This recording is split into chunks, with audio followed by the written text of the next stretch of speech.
ಕಳಪೆ ಗುಣಮಟ್ಟದ ಆರೋಗ್ಯವನ್ನು ವಿತರಣೆ ಮಾಡುತ್ತಿರುವ ಅವಿವೇಕಿ ಆಹಾರ ಇಲಾಖೆ ಅಧಿಕಾರಿಗಳಿಗೆ ನೋಡಿ, ಸಾರ್ವಜನಿಕರು ಒಂದು ಗಮನಕ್ಕೆ, ನಿನ್ನೆ ಏನ್ ನಾನು ಪುತ್ರಪುರ ಗ್ರಾಮದಲ್ಲಿ ರಾಗಿ ವಿತರಣೆ ತಗೋಬರಕಂತ ಹೋಗಿದೆ. ಆ ಟೈಮ್ಲಿ ನನಗೆ ಕಳಪೆ ರಾಗಿಯನ್ನ ಕೊಡ್ತಾರೆ. ಎಲ್ಲರೂ ದಯವಿಟ್ಟು ಒಂದು ನಿಮಿಷ ನೋಡಿ, ಇಲ್ಲಿ ಪ್ರತಿಯೊಂದು ಗ್ರಾಮ ವ್ಯಾಪ್ತಿಲೂ ಇದೇ ತರ ಅನ್ಯಾಯ ನಡೀತಾ ಇರೋದು. ಆದ್ರೆ ಇಂಥ ಅಧಿಕಾರಿಗಳು ಈ ತರ ಉಡಾಫಿ ಉತ್ತರ ಕೊಟ್ಟು ಪ್ರತಿಯೊಬ್ಬನ ಬಡ ಹೊಟ್ಟೆ ಮೇಲೆ ಇವತ್ತು ಹೊಡಿತಾ ಇದ್ದಾರೆ. ಇವ್ರು ಏನ್ ಮಾಡ್ತಾರೆ ಗೊತ್ತಾ? ಇವಾಗ ನಾನು ಅಲ್ಲಿ ಮಾಲೀಕರು ಕೇಳೋ ಪ್ರಕಾರ ಇದು ಇವ್ರಿಗೂ ಗೊತ್ತು ಚೆನ್ನಾಗಿ, ಇದು ಕಳಪೆ ರಾಗಿ ಅಂತ ಗೊತ್ತು. ಚೆನ್ನಾಗಿರೋದ್ನೆಲ್ಲ ಎತ್ತಿಟ್ಕೋತಾರೆ, ಚಂದ ಇಲ್ದೇ ಇರೋದನ್ನ ಫಸ್ಟ್ ಕೊಡ್ತಾರೆ. ಆ ನಂತರ ಬೇಕಾದವರು ಚೆನ್ನಾಗಿರೋ ರಾಗಿನವರು ಸರಬರಾಜು ಮಾಡ್ತಾರ.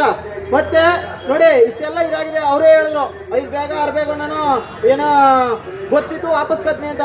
ಮನೆಗಳಿಗೂ ಹೋಗಿ ಎಲ್ಲ ಸೋಸಿ ಅದನ್ನ ಮಿಲ್ ಮಾಡ್ಸೋದ್ಮೇಲೆ ವಾಪಸ್ಕೋತಾರೆ ಅವರು ರಾಗಿನ. ನಾವು ಕಂಪ್ಲೇಂಟ್ ಕೊಟ್ರೆ, ಅದು ಕಂಪ್ಲೇಂಟ್ ಕೊಟ್ರೆ ಏನಂತ ಉತ್ತರ ಕೊಡ್ತಾರೆ ಗೊತ್ತಾ? ಇರೋದೇ ಅದು ತಗೋ ಹೋಗಿ ಇರೋದು ಅಣ್ಣ ಭಾಗ್ಯ ಅಂತ ಹೆಸರು ಹಾಕೊಂಡು ಫೋಟೋ ಹಾಕೊಂಡು ಇವ್ರ ತಮ್ಮ ಕಳಪೆರಾಗಿ ಇಸ್ಕೋಬೇಕ ನಾವು. ದಯವಿಟ್ಟು ಎಲ್ಲ ನಿಮ್ ಗ್ರಾಮಗಳಲ್ಲಿ ಗಮನಿಸಿ. ಈ ತರ ಕಂಡು ಬಂದ್ರೆ ತಕ್ಷಣನೇ ತಗೊಂಡು ಇಲ್ಲೇ ಧರಣಿ ಸ್ಥಳಕ್ಕೆ.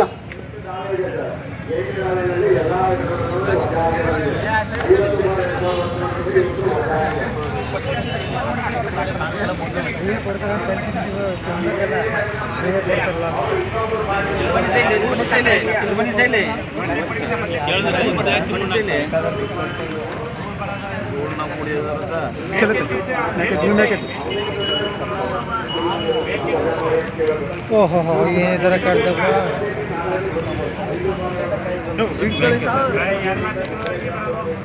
ಇವತ್ತು ಹಂಗೆ ಕೊಟ್ರ ಬಿಡಿ, ನಮ್ದು ಹಿಂಗೆ ಕೊಟ್ಬಿಟ್ರೆ ನೀವು ನೋಡಲ್ ವಯಸ್ಸು ಮಾಡ್ರೆ ನೋಡ್ತಾರ ಭಯ ಅವ್ರಿಗೆ.